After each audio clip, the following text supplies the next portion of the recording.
Welcome to The Enlightened Entrepreneur, the speaker series where you learn how to spiritually align your business on your path to six figures as a coach or a healer.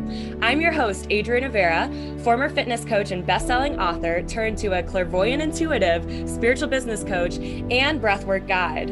I'm here to help you structure your business and life in a way that sets you up for joy, purpose, and financial freedom. Let's dive in. Welcome, everyone, to The Enlightened Entrepreneur. I'm your host, Adrienne Rivera, and today I'm here with Christy Lee Ray Longfellow, who is an author, and she's also the happiness and success warrior. Welcome to the show.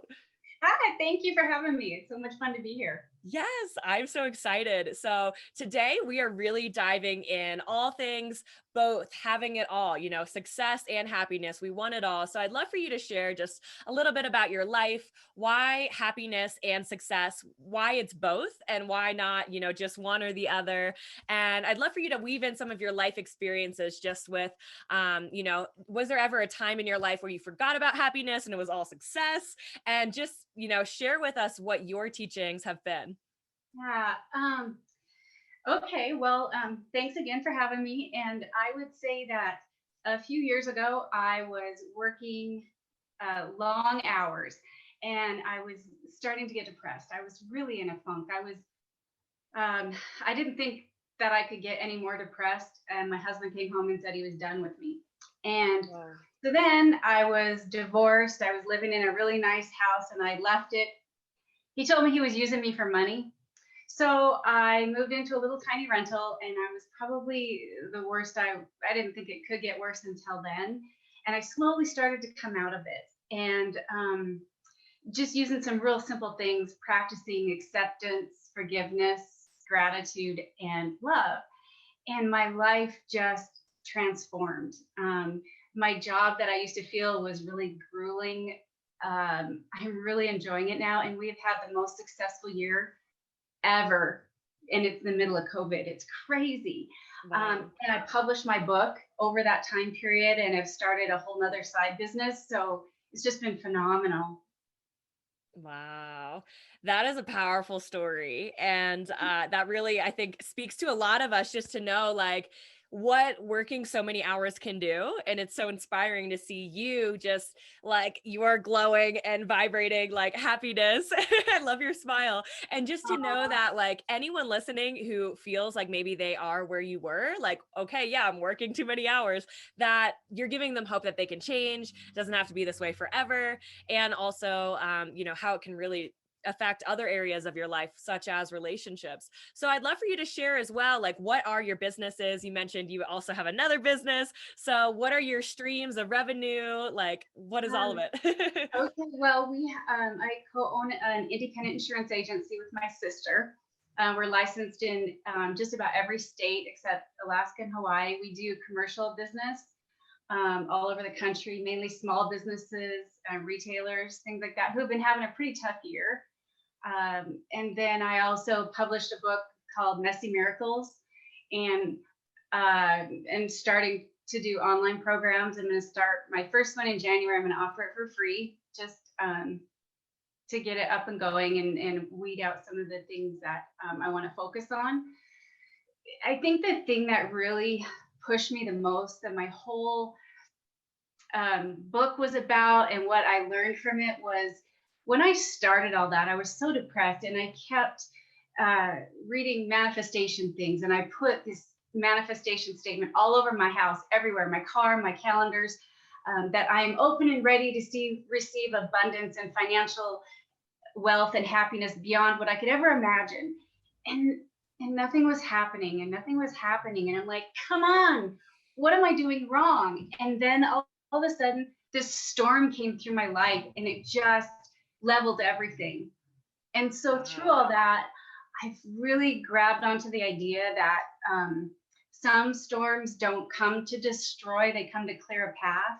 Mm. And so many people in like COVID right now, people are going through some hard times, but hang on. There's things that you can do and implement, really simple, small things that'll start shifting everything, and you see the world differently, and then it becomes different. Mm. And so share with us a little more about the storm. Like what was the storm that came through that eventually brought your answers and prayers of abundance? It's probably really the divorce. And through some things that I've done recently, people are so hard on themselves. Mhm. People are really hard on themselves, and you feel maybe sometimes like you're unlovable or unworthy. And when I started changing that and practicing a lot of self acceptance and learning how to be kinder to myself, that's when things started to shift, and being grateful for the things in my life. Like, I remember I had just left this, I just remodeled all my bathrooms in my home, and they were beautiful, big soaking tub, steam room. And when I got to my little rental after the divorce, I was in my shower one morning, and it was barely big enough to wash my hair. Like, my elbows are hitting the wall, and I was just bawling and crying. And I remember I looked up and there's this little stream of water, hot water. And I was like, you know what? Thank you, God.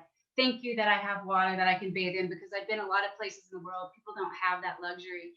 And it was just like something clicked. And you cannot be grateful and feel sorry for yourself at the same time. Wow. So, That's powerful. yeah.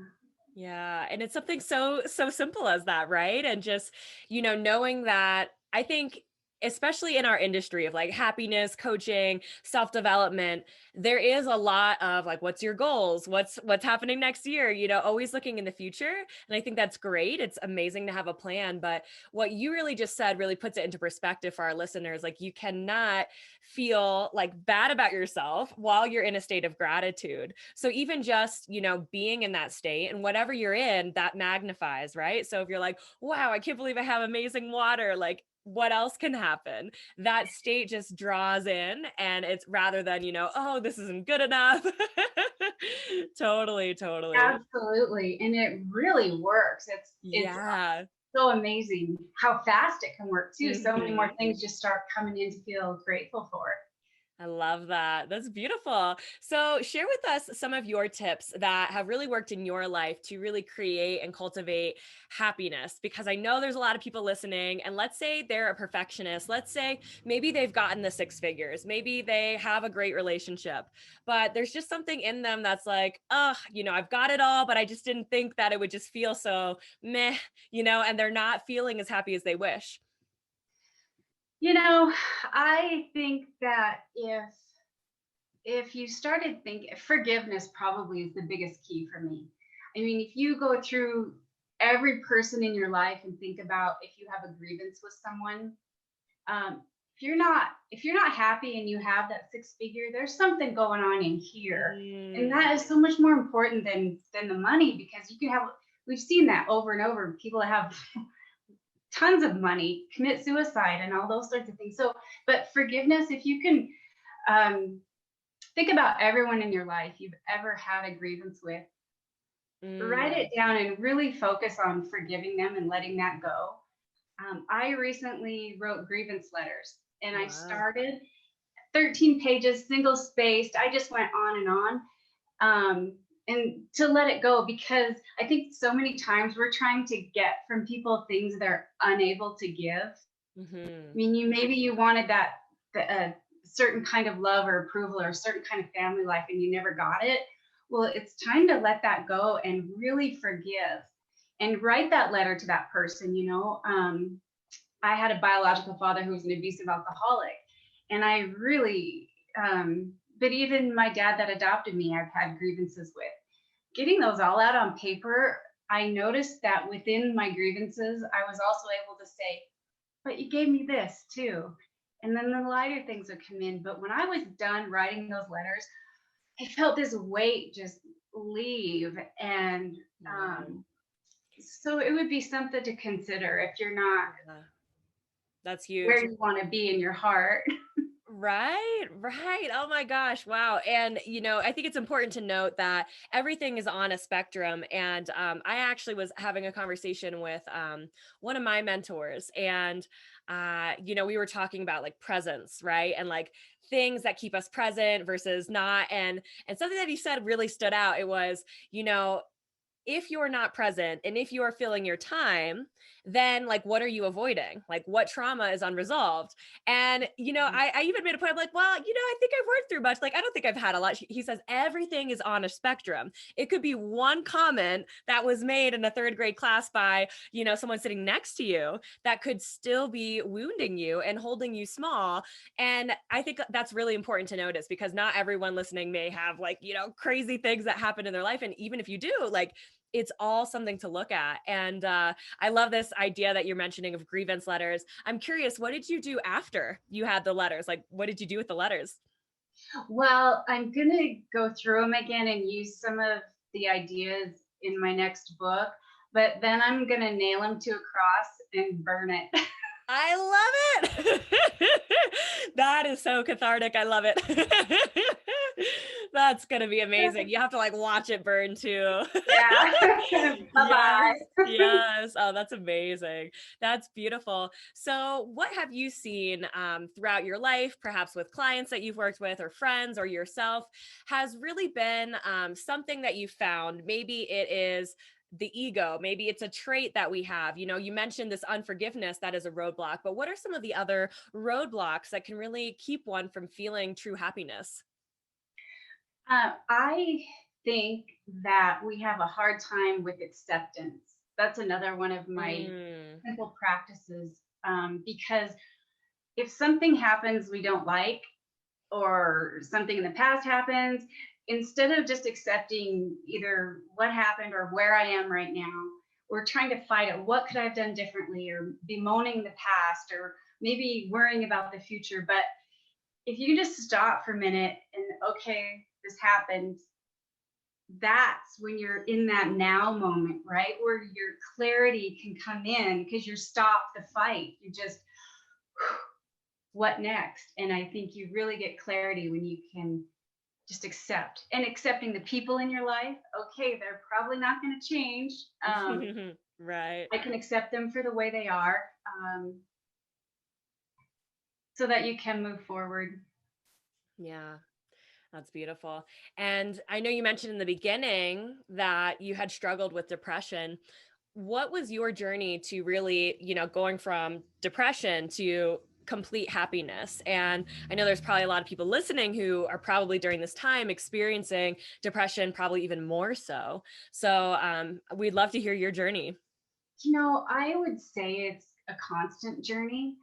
I would never say, "Oh, I'm so happy every day is a peach, and a rose." But overall, I'm much happier. And as things come up, I try to forgive immediately, because things always come up constantly. Every day we're bombarded with things that we're not happy with. And the sooner you can let them go and move on, the happier you can be.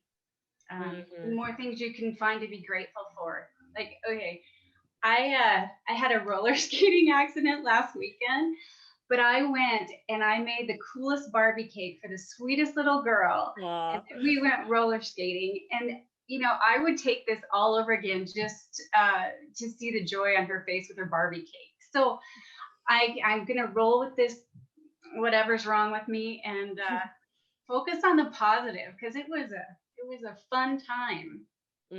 I love that. And like that story just shows that there's so many different times where, you can have an amazing time. And let's say one thing doesn't go perfectly or as planned. And we can often create a story that, like, oh, it was the worst time ever. I shouldn't have gone. And like really start to be in this cycle of blame and shame. And I love your perspective, just like really showing, like, hey, things happen. I'll get over it. Like, I'm grateful. I still got an arm. We're good. Moving forward.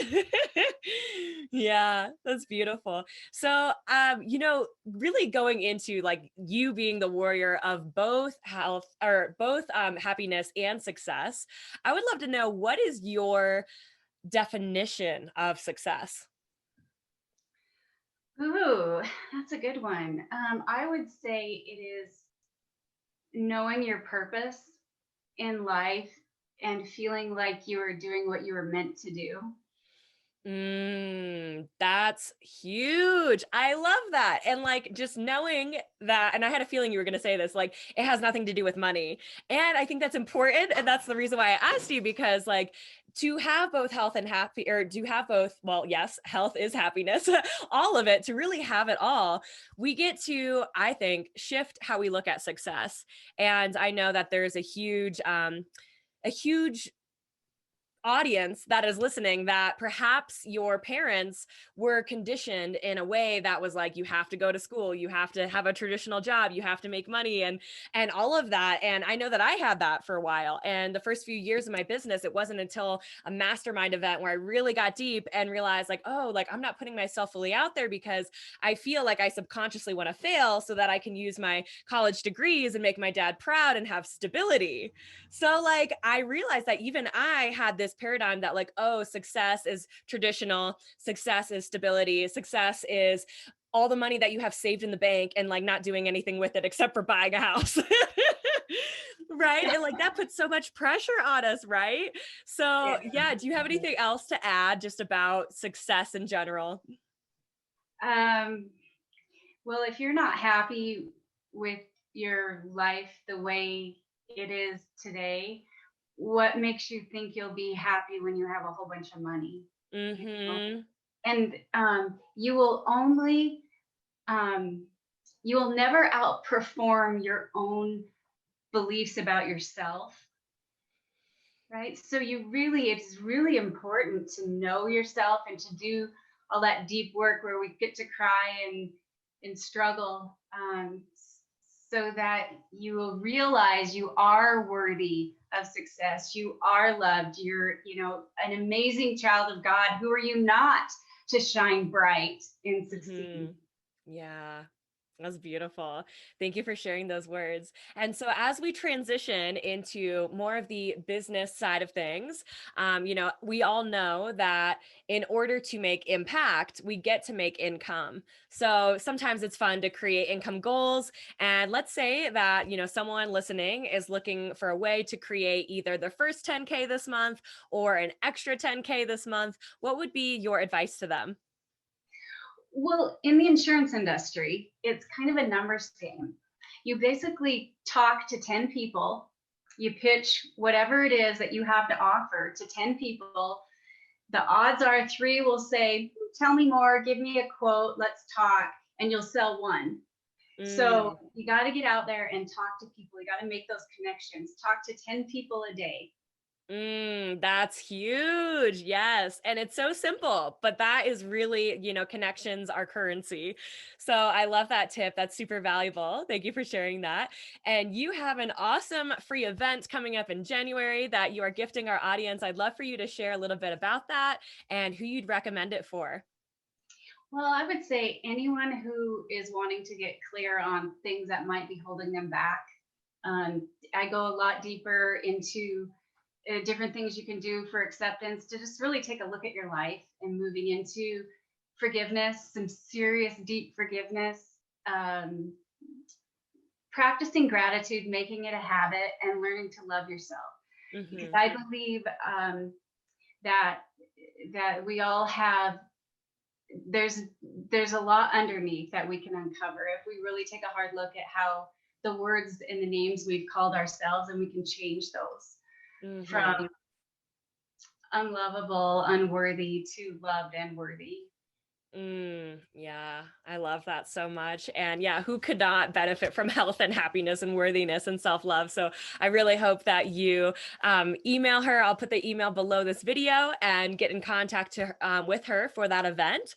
And yeah, it's free. Might as well, create more health and happiness and success in your life through being aligned with yourself and your purpose and loving yourself.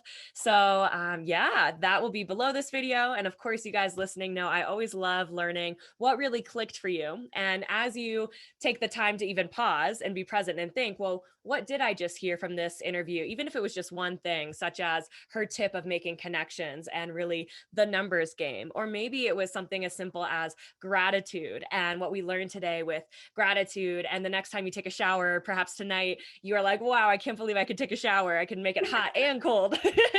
How cool is that, right? and really just thinking about this interview. So I'd love for you to hit reply to this email. Let me know what you loved, what you'd love to hear more of from future speakers and future events. And we'll catch you guys later. Bye, everyone. Thank you so much for watching The Enlightened Entrepreneur. I've got something really, really special for all of our viewers. Each day, I'm going to be giving away a gift to one lucky winner.